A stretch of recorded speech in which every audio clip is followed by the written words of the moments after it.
the tools of a stakeout.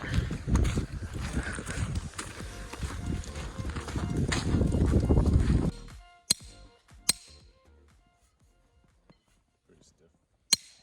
Yeah. Stiff enough? Yeah. All right.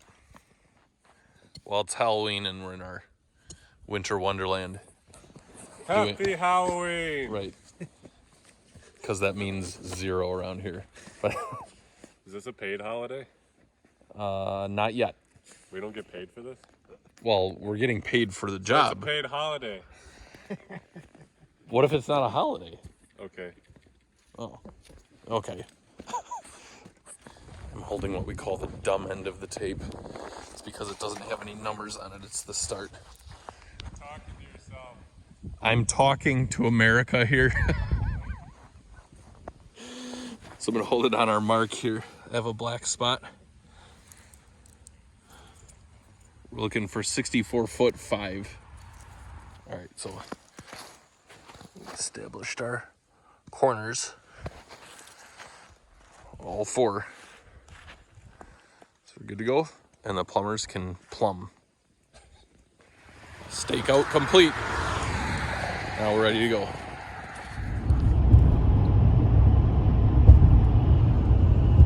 So today, I'm headed over to our hidden gem project, and we're going to pour the slab this morning.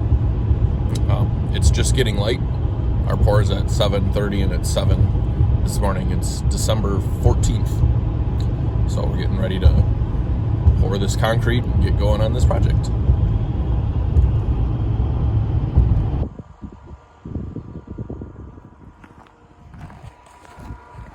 That's gonna be a really cool sunrise. I see Mark's already here, so they're ready to go.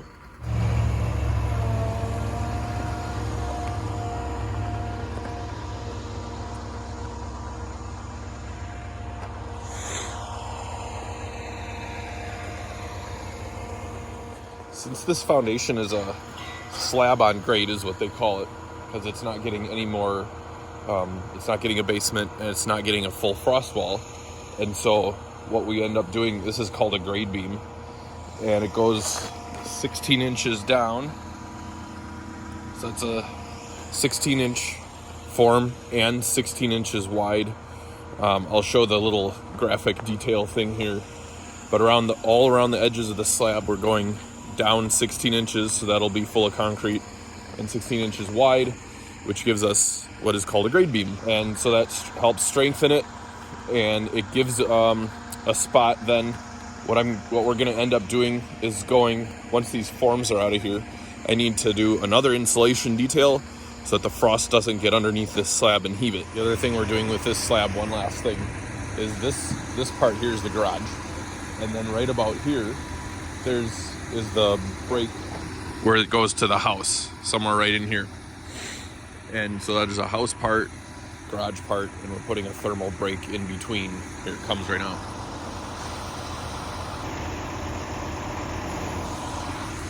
So we're putting an inch of foam in between those slabs, just in case one side is heated and the other isn't. If the garage is heated, for instance, and the house isn't, or vice versa, usually it would be the house that's heated and the garage that isn't. So that's what that is. And it'll just create a thermal break in between the slab, just in case anything were to go. Between heated and unheated spaces, you just want it insulated. So looks like we're ready to go.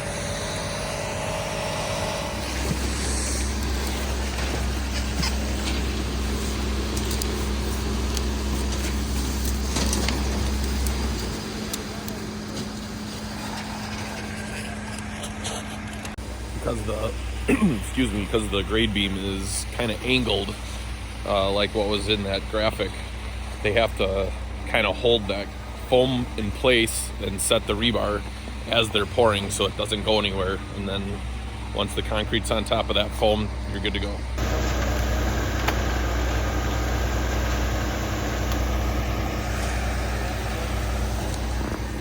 Added hot water to the mix, so it's a little steamy. It's a good thing. It's like, I don't know, 26 or so degrees, 26, 27. So it actually isn't too bad at all.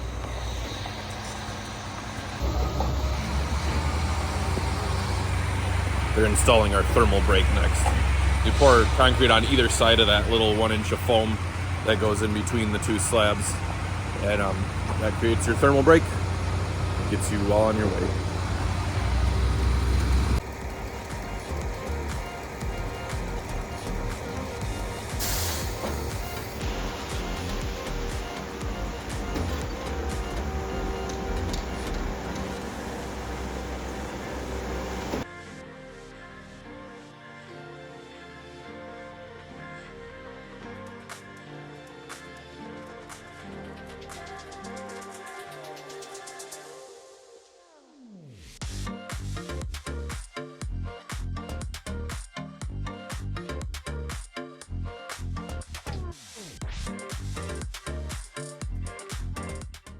They're pitching it by hand to the drain first, and then they'll run their screed.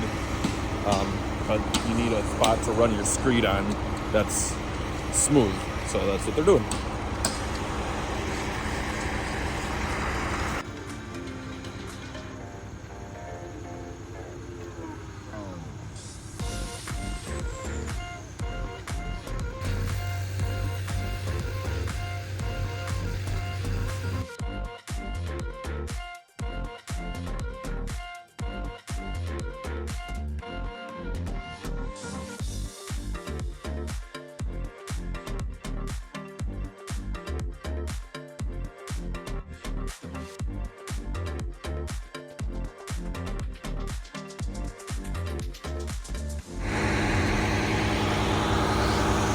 Well, there you go.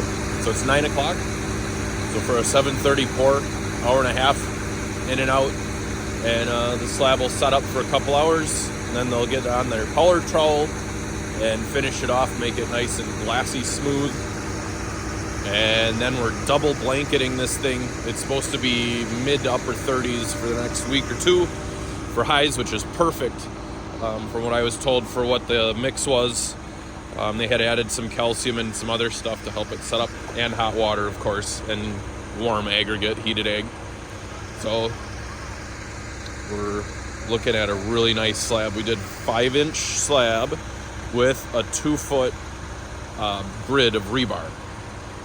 So that was also part of the detail on this one to make it a really nice, strong slab. And we're excited to get going on this one. We'll leave it double blanketed for a couple of weeks and then start framing on it.